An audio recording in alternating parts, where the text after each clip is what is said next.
Hola, ¿cómo están? Bienvenidos a un nuevo video donde estoy explicando diversos pasajes de la historia. Si quieren más información sobre este trabajo, hagan clic en el link de mi página de Facebook que está en la descripción de este video. También, si ustedes lo desean, pueden suscribirse a mi canal de Facebook, de YouTube, o bien pueden buscar en la lista de reproducciones de este trabajo para ver los videos anteriores. Bueno, después de todo ese preámbulo que di con tantos cortes, a mí, yo sé que a ustedes no les deben gustar los videos con tantos cortes. A mí no me gustan los videos con tantos cortes, sobre todo grabarlos porque es una lata. Bueno, empecemos así en la materia en cuestión, a lo que nos compete, a lo que nos importa. Pues el día de hoy, si se escucha un ruido es el calefactor, que lo puse porque está muy helada la pieza y como me acabo de bañar no me quiero resfriar. Bueno, el día de hoy vamos a hablar de la Reforma Protestante. ¿Ya? ¿Y qué consiste esa reforma? Bueno, primero que todo decir que es uno de los pasajes históricos o episodios de nuestra historia, de esa mal llamada historia universal, dentro que marca los inicios de la llamada Edad Moderna. Nosotros vamos a indagar un poco en él, así dar unos cuantos punteos necesarios, y vamos a empezar aquí, en este lugar, en este momento. Vamos a empezar con antecedentes más anteriores a los que siempre se nombran cuando se enseña esto en la forma convencional en los colegios. Pero bueno, vamos a lo que nos compete. ¿Cuál es esa forma de enseñar convencional? La que dice que los antecedentes de la Reforma Protestante se dan con Wycliffe y Hus, así como los antecesores de los grandes exponentes que son Lutero, Calvino, entre otros, ¿ya? Pero nosotros vamos a ir un poquito más lejos, vamos a ir a los tiempos de la Baja Edad Media. Ahí para nosotros comienzan los antecedentes de lo que es la Reforma Protestante. Un primer antecedente tiene que ver con lo que se explicó en el video número 17 sobre la composición del clero. Esta está dividida en dos ramas, el clero secular y el clero regular. Hacia el siglo XI sufrió casos de corrupción caracterizados principalmente por las querellas de las investiduras entre personajes del clero, miembros del clero y el Sacro Imperio Romano Germánico. Eso se resolvió con diversas reformas, como la elección del Papa a través del Colegio de Cardenales a mediados del siglo XI. Posteriormente regresó la corrupción, varios siglos después. Otro de los antecedentes importantes son el desarrollo de las cruzadas o de la Guerra Santa. Con ellas se fomenta el intercambio cultural, la cual trae los conocimientos greco-romanos desde las regiones de Oriente Medio hacia Europa Occidental.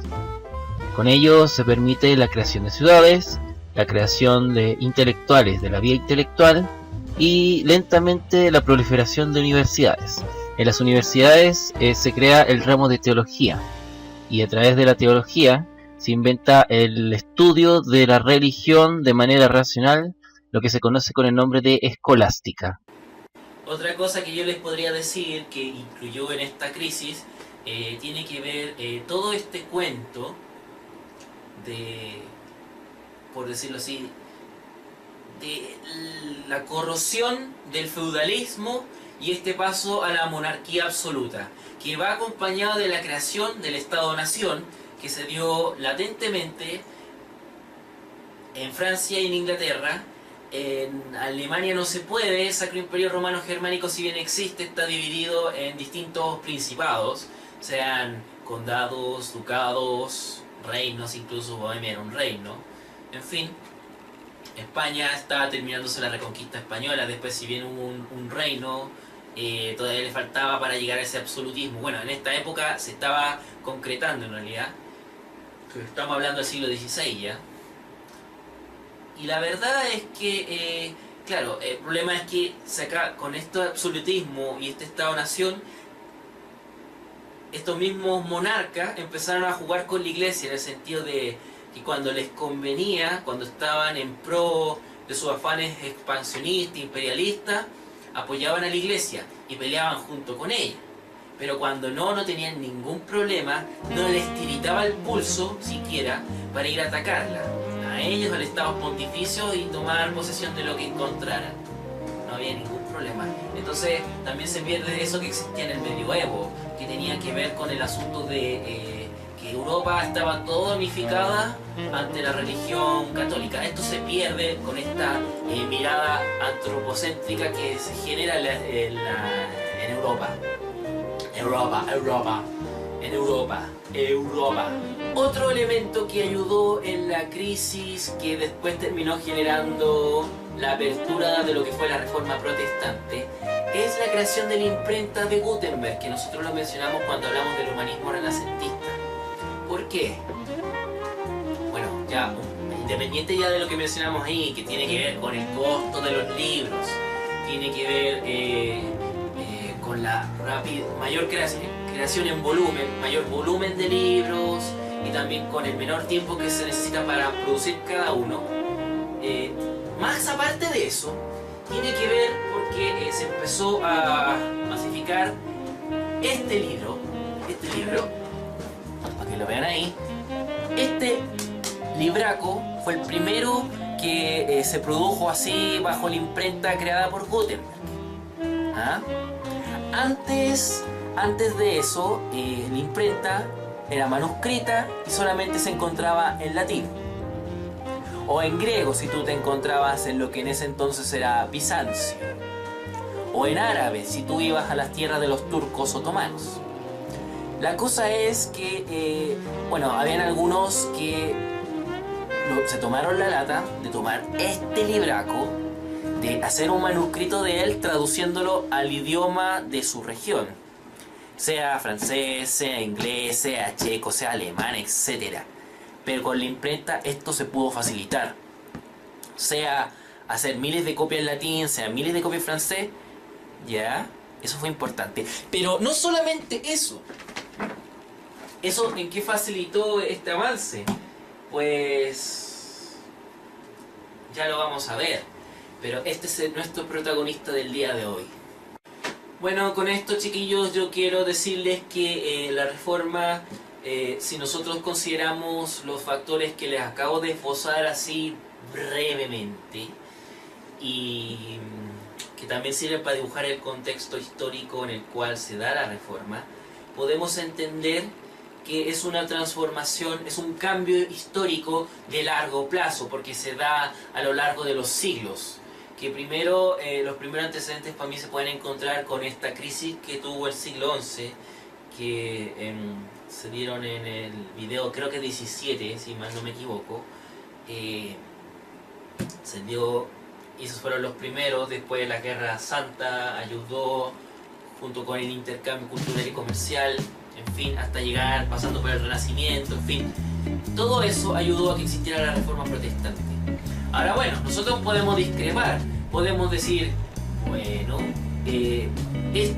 la Reforma fue uno de los tantos pasajes que ayudó para todo ese camino que se necesitó para llegar a la modernidad, o bien, este es uno de los tantos productos de un largo trayecto que se tuvo que realizar para llegar a la modernidad. La Reforma Protestante, en pocas palabras, es el resultado de un proceso de varias generaciones que se terminó gestando así, no podríamos decir de una manera sorpresiva, porque cada vez fue más evidente. No sé si se entendió lo que dije, pero no se preocupen, se los voy a tratar de esbozar de mejor manera ahora que sigo desarrollando la idea. Bueno, ya conociendo un poco los factores que se suelen decir que, bueno, a mi juicio, los que permiten entender el desarrollo de la Reforma Protestante, démosle un poco estudio a los que convencionalmente se suele decir que son los antecedentes de la Reforma. Reforma, siento que he dicho mucho la palabra reforma, pero no importa. Bueno, esos antecedentes están en dos personas. El primero es Juan Wycliffe,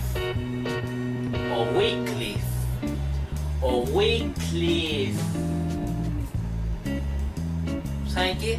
Pongámosle Juanito Wii para que no le sea tan difícil, ¿ya? Juanito Wii. Nos referimos a Juan Wycliffe como Juanito Wii, ¿ya? Juanito Wii, si bien es de la época donde libros como la Biblia todavía eran en manuscrito, porque él vivió en el siglo XIV, acuérdense, la imprenta fue inventada por lo menos unos 100 años después, por lo menos unos 50, 60, 70 años después. Pero ya existía la universidad, existía el desarrollo intelectual que había detrás de todo eso. De hecho, Juanito Wii estudió teología en la Universidad de Oxford. ¡No! ¿Ya existía la Universidad de Oxford? Sí, fíjate. Ya existía. Para que vean lo vieja que es esa universidad. Estamos hablando del siglo XIV.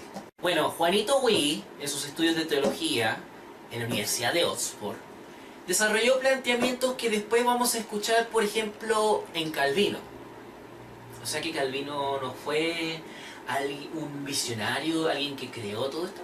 No sé qué tanto, pero por lo menos lo que voy a decir no lo sacó de Juanito Wii. ¿Qué es? La Biblia, dice aquí, es la única fuente de fe y debe ser de libre interpretación. ¿Qué quiere decir esto? Quiere decir que yo tomo este librito, abro este librito, ojeo este librito, yo leo de este librito. Voy a leer un salmo, por si acaso. Porque tus siervos se han complacido en sus piedras y hacia su polvo dirigen su favor. Bueno, eso es un versículo como para que lean. Bueno, la cosa es que yo puedo tomar esto, leerlo y darle la interpretación que yo quiera. Ustedes me dirán, ¡oh! Tremenda revelación. Porque el día de hoy uno toma la Biblia, bueno sí, el día de hoy uno toma la Biblia, uno la lee, uno la interpreta como quiere, y de hecho nosotros mismos, los historiadores, podemos tomar la Biblia como una fuente histórica. De aquí podemos sacar material para, no sé, algunos argumentos que no tienen que ver necesariamente con la religión, no tienen que ver con ciertos pasajes de la historia en la cual fue escrita la Biblia. Ya, ese puede ser una. Otros motivos como estos ociosos que están tratando de buscar de manera científica que Jesús no existió y por eso leen la Biblia. Bueno, eso.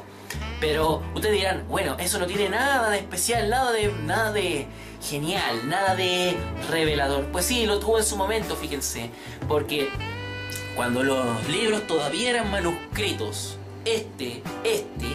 resulta que la única interpretación que tenía la Biblia era la que daba la Iglesia Católica. O sea, aunque tú leyeras y entendieras otra forma, este versículo que leí, bueno, no lo abrí en la misma página, obviamente. Aunque tú le dieras aunque encontraras otra forma de leerlo, tenías que entenderlo como lo entendía la Iglesia Católica. Nada más. Nada más ni nada menos. Eso es lo que estoy tratando de decir. Más porque estaba escrita en latín, más porque no todos sabían leer, más porque los nobles no estaban ni ahí con ser cultos y hacían caso. Entonces, por ejemplo, no sé, pasaba que si se hacían misas, el cura leía esto en latín. Yo creo que no faltaría el que no entendía latín. No faltaría. Otro planteamiento que hacía Juanito Wii tiene que ver con la corrupción de la iglesia. Pasa, según él, porque hay impuestos que se recaudan para esta institución, donde nace el fuente de la riqueza y de sus bienes, junto con los privilegios y beneficios sociales que tiene. ¿Ya?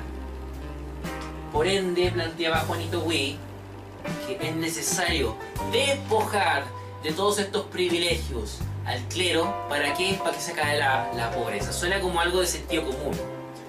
La raíz del problema son los privilegios de la iglesia. Le quitamos los privilegios, se acaba la corrupción. Simple, no tiene otro razonamiento para mí. El día de hoy uno puede predicar eso y no le va a pasar nada, salvo que encontrarse con alguno que otro, otra de estas viejas chicas arrugadas que van a la iglesia, todavía van a misa, y les van a decir, pero mijito, ¿cómo se le ocurre la cuestión? Y no sé qué. Pero más que eso no te va a pasar, a menos que te metas a una congregación llena de curas, no sé. no, los curas no te van a pegar, pero sí que te van a dar miles de argumentos y tú, ¡ah, no quiero escuchar más! Bueno, pero resulta que en el tiempo de Juanito Huy llegar y decir eso no era, había que ser valiente, porque era considerado una herejía por la iglesia. Y el castigo de eso iba desde la excomunión hasta la pena de muerte, pasando porque era una amenaza para los dogmas que planteaba la iglesia, que eran los planteamientos incuestionables de la religión católica. ¿Ya? Como ven, esto es como lo que pasó esta vez, pasará en el futuro, pasó antes, pasa en nuestros días y pasará por los siglos de los siglos. No, amén. En fin, la cosa es que, claro, como que si uno se mete con el poder, puede terminar siendo pisoteado por el poder. Y eso fue lo que le pasó a Juanito Huy con su prédica. ¿Ah? Este es un ejemplo de tantas cosas que han pasado. ¿Ah? Claro que Juanito Huy no era nada, dijéramos, un pobre diablo, no era nada un tipo con una Biblia que la había leído y predicaba por predicar. Era un tipo que, si bien estudió en la Universidad de Oxford, tenía contactos en la Universidad de Oxford, que tenían a la vez contacto con nobles que existían en Inglaterra. Oxford está en Inglaterra, ¿ya? Y esos contactos le ayudaron muchas veces a no sufrir las penas que le daba la iglesia. Si bien lo excomulgaron, no lo mataron al tiro por lo mismo. Después de Juanito Huy vino, pongámosle de cariño, Juanito Hus, posterior a Huy. Continúa la línea de pensamientos ya planteada por Huy. Es teólogo también, estudió teología, pero es checo, esa es la diferencia. Llega a ser incluso rector de la Universidad de Praga. Estamos hablando de finales del siglo XIV. Otra universidad vieja. Bueno, antes de la invención de la imprenta, que permitió hacer estos libros impresos, o sea, todavía los libros eran manuscritos, ¿ya? A ver, nuevamente, Juanito Hus, al igual que Juanito Huy, fue considerado hereje por plantear cosas que iban contra los dogmas de la iglesia. ¿Qué hicieron la iglesia? Bueno, la iglesia hizo el concilio de Constanza. ¿Por qué se llamó concilio de Constanza? Porque se hizo en la ciudad de Constanza. La ciudad de Constanza que existe en Alemania. El año 1414. Ahí se estipula que los planteamientos de Juanito Hus son herejes. Y un año después, Juanito Hus muere en la hoguera por ser hereje, que es algo parecido a lo que le pasó a Juana de Arco a los 19 años. Después de Juanito Hus vino el famosísimo Martín Lutero. Recién llegamos a Martín Lutero. Fíjate lo que estamos hablando, después de todo lo que hemos conversado. Bueno, y Martín Lutero ya predica cosas que había dicho Juanito Huy y Juanito Hus. Y producto de su propia cosecha podría ser lo siguiente, de que los sacramentos, los votos de castidad y de pobreza de los monjes no sirven de mucho y no son necesarios para nada. Porque lo que pasa es que tenemos que entender lo siguiente. En los tiempos, mira, Lutero fue un monje. No me acuerdo bien de cuál orden, pero fue un monje. Entonces, cuando él está en esa labor, pasa un episodio de la historia que se llamó Querella de las Indulgencias, que significaba que la iglesia comenzó a perdonar pecados a cambio de dinero. Es decir, por ejemplo, tú cometiste adulterio, bueno, paga estas monedas y te salvarás de las penas del infierno. Eso pasaba. Entonces eso no le gustó a Lutero y ahí fue cuando empezó, bueno, junto con otras cosas, y a lo mejor lo conversó con la almohada entre medio, no sé. y ahí empezó a hacer los planteamientos por los cuales después se hizo famoso. Pero el cuento es que Martín Lutero no es que digamos, ya es revolucionario o algo por el estilo, si estas cosas ya las venimos viendo con dos personajes y porque son planteamientos que se fueron dando también con el estudio de la teología, la escolástica, con lo que lleva de Aristóteles. Lo que pasa es que en los tiempos de Lutero fue cuando hubo un mayor movimiento de nobles y campesinos contra la iglesia, de querer despojarle sus bienes y sus privilegios. Fue algo que mencionamos con el absolutismo y con el Estado-Nación. Ese proceso de despojar a la iglesia de sus bienes se llamó secularización. ¿Ya? Aquí dice, era un monje de la orden de San Agustín, Martín Lutero. Eso es lo que no me podía acordar. Claro, acompañando un poco lo que ya decía antes, en los tiempos de Lutero ya las ideas de esto que se le llamó reforma protestante, no es como que a partir de hoy le llamamos reforma protestante. Recuerden que estos conceptos en historia siempre son posteriores a los episodios, siempre, o casi siempre. Resulta que, bueno, lo que Lutero pudo predicar y tuvo en cierto sentido una aceptación fue porque ya antes estuvo por ahí Juanito Hus. ¿Entiendes? Ya la idea estaba un poco más digerida, un poco más asimilada, en fin, por eso. Fue en el tiempo en que ya se empezó a destapar la olla. Posteriormente vino Juan Calvino, quien aparte de todo lo que ya se ha predicado antes, porque esto es como, pucha, viene un primero, predica algo. Viene un segundo, predica lo del primero y predica algo propio. Viene el tercero, predica lo que dijo el primero, el segundo y algo propio, y así. Bueno, Calvino recogió todo lo anterior, pero aparte plantea la predestinación, donde dice que Dios eligió la forma de vida de cada uno de sus creyentes. ¿Ya?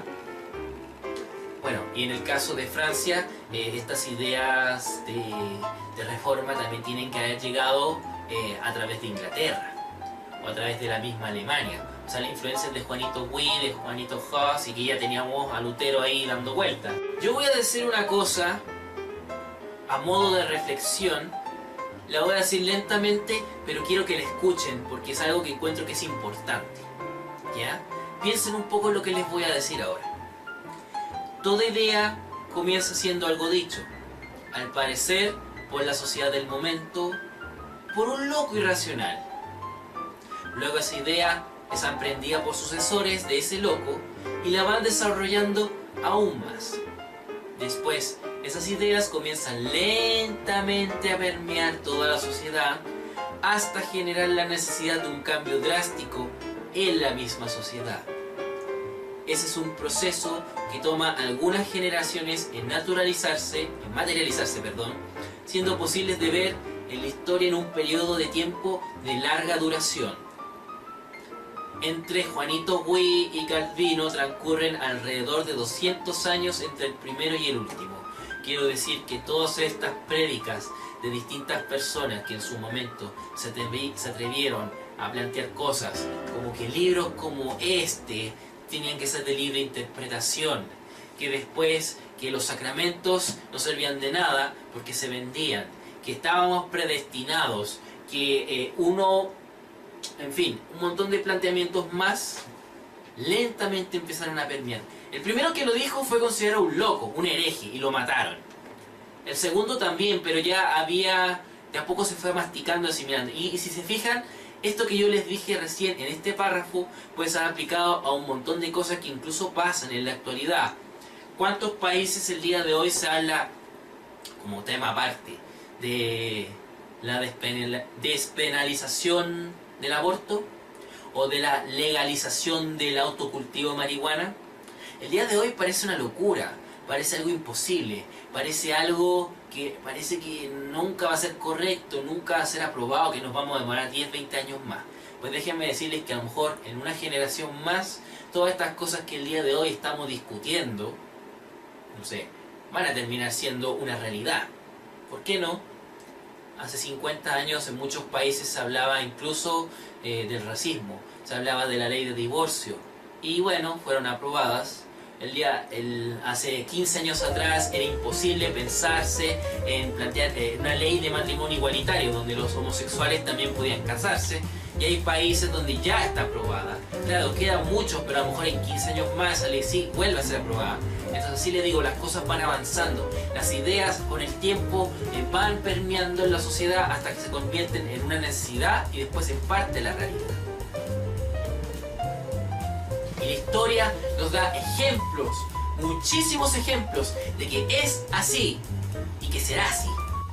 Finalmente, para terminar un poco este video, yo planteo el caso de lo que fue el anglicanismo en Inglaterra. El anglicanismo fue creado por el rey Enrique VIII, bueno, no en realidad, pero digamos las bases de él fueron dadas por Enrique VIII, estoy como medio raro. Enrique VIII, que yo diría más bien que fueron creadas por un capricho, porque verán, Enrique VIII estaba casado con Catalina de Aragón, que era hija de los reyes católicos de España. Estaba casado. ¿Ya? Siempre fue opuesto a los planteamientos de Juanito Huid, de los Reforma, esta cuestión que iba contra la iglesia. Incluso una vez se vio con el Papa. Pero cuando quiso cancelar su matrimonio con Catalina de Aragón, la iglesia en ese entonces ya decía, en ese entonces estoy hablando de por lo menos 600 años atrás, ya decía que el matrimonio era indisoluble. Si tú te casabas con alguien era para toda la vida. Enrique VIII lo único que quería era disolver el matrimonio y la iglesia no se lo permitió. Entonces fue excomulgado de la iglesia, y el que hizo a cambio, bueno,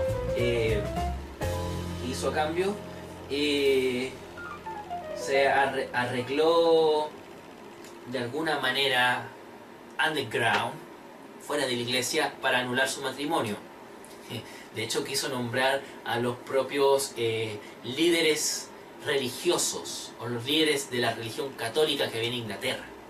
Y así fue como pudo cancelar su matrimonio y casarse con Ana Bolena. La sucesora en el trono de Enrique VIII fue su hija Isabel I.